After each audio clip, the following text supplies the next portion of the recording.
Hoorah! Semper Fi, do or die, hold 'em high at 8th and I. Gunnery Sergeant Ermey here. You are watching News OK. Or you better be watching News OK. I might just have to come out and knock on your door and adjust that television set for you. Drop down and give me 25. Hoorah!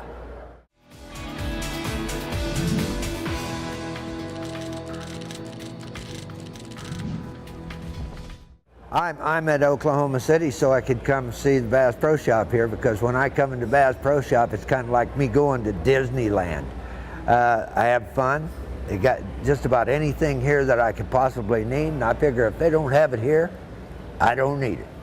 But I came to see my good friends in Oklahoma City. You'll see the line over there. Those are all my buddies. I consider everybody my friends. They all watch Lock and Load, Mail Call.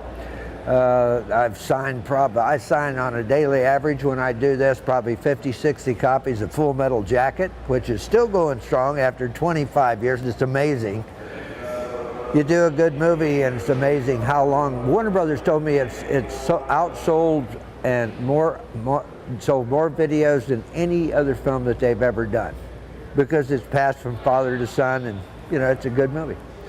Let's talk about that, because you're basically the quintessential military drill sergeant guy. When people think of that, they think of you. Talk about Apocalypse Now, and then Full Metal Jacket, and then, I mean, obviously some of the greatest movies ever made there. You know, Damon, the Marine Corps, I spent 11 years in the Marine Corps, my beloved Corps. Retired at the rank of staff sergeant. They retired me in 1971, and I just kept showing up for work. So I give the Marine Corps probably 100 days a year, and if they need more, all the commandant has to do, or the sergeant major asks me to come give them more, I give them more.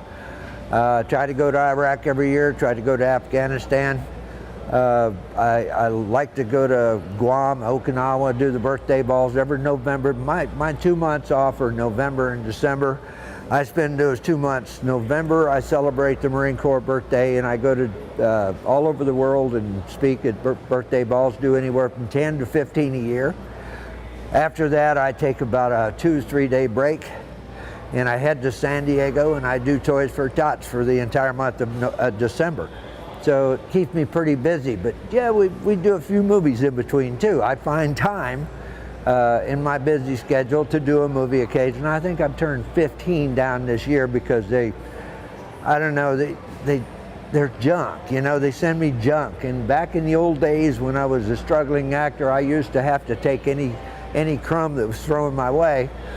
Now it's gotten to the point where I can be very particular and do nothing but really good movies. So I'm looking for that good movie, and I'll find it before long. And I have another. We had Toy Story came out not too long ago. Did 115 episodes of Mail Call, and we did 14 episodes of Lock and Load for the History Channel. The good folks at the History Channel saw fit to cancel the show, even though it was one of their highest rated shows. They canceled the show because, well, I guess ice road truckers took over, and they're kind of getting away from history. You know, they do Monster Quest and Pawn Stars and Pickers and things like that. Some are good shows. I like to watch them, but they're anything but history. You know, I'd like to see us get back more to the history thing, because that's the only channel we had to turn to for good history. And I love the History Channel. I like the folks up there, but we need to get back more into the history aspect of it, you know, so our young people can grow up knowing history, because they certainly have adjusted history in the school books. And kids don't know exactly what did happen because they're reading a lot of propaganda, you know, they're being taught something other than history. But movies, I think Apocalypse Now was my 4th movie. I did Boys in Company C, Purple Heart, Siege of Firebase Gloria, Apocalypse Now, and then Full Metal Jacket. So Full Metal Jacket was film number 5.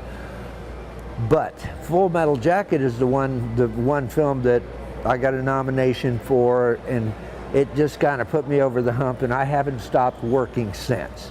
So it was a good thing to do. And it's still popular today. 25 years later, I'm still signing 30, 40, 50 copies a day. I'll probably bet I signed 50 copies of Full Metal Jacket today.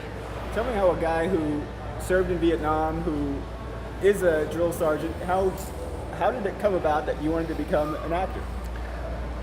Well, I had a real crappy education, and I found myself, they retired me after 11 years, and I just kept showing up for work. But I found myself standing outside the gate of Marine Corps Recruit Depot, a retired Marine after 11 years, and all I owned in the world was my sea bag.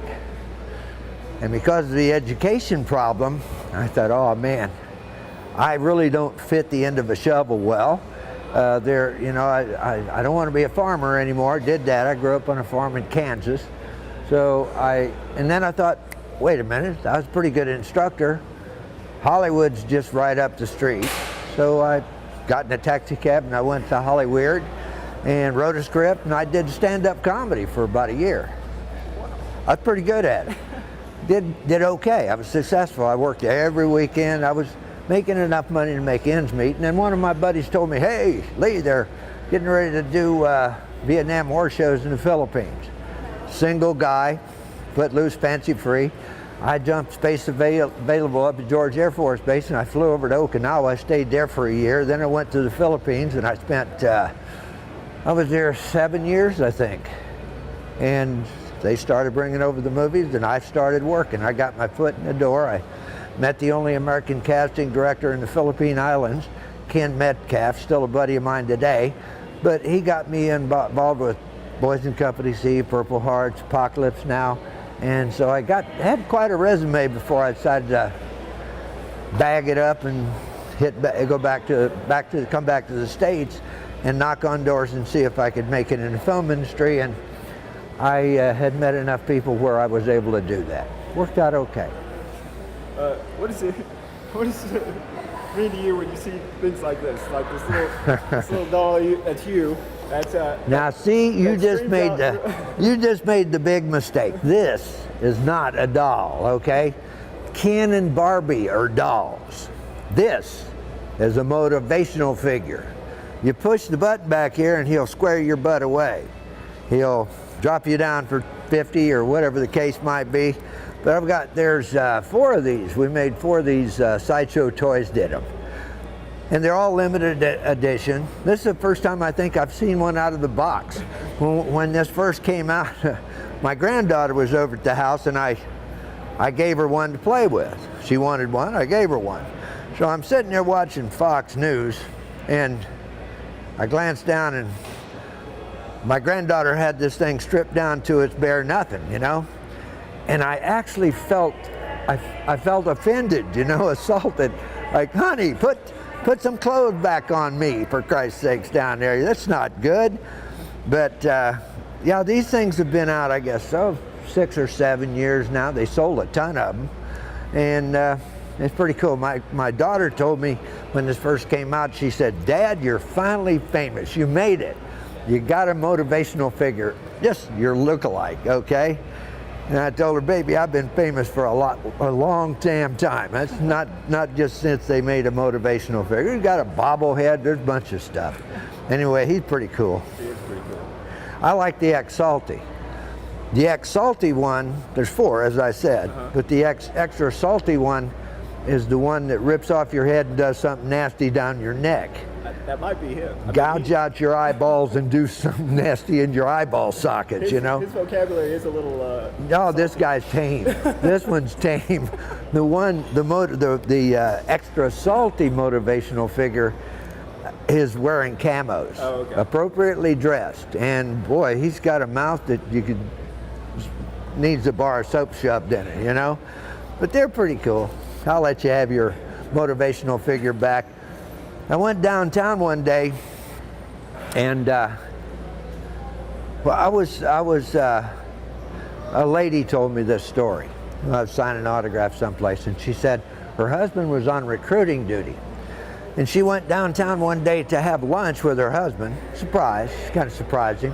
So she walked into the office, it's lunchtime, walked into the recruiting office, and it was just dark, and there was nobody there. And she heard some chatter in the back room. She said she walked into the back room, and here was the Army recruiter, the Navy recruiter, the Marine recruiter, and the Air Force recruiter, and they were sitting there playing with their motivational figures. And the guy in the Army had stopped by Kmart and got a Barbie and a Ken.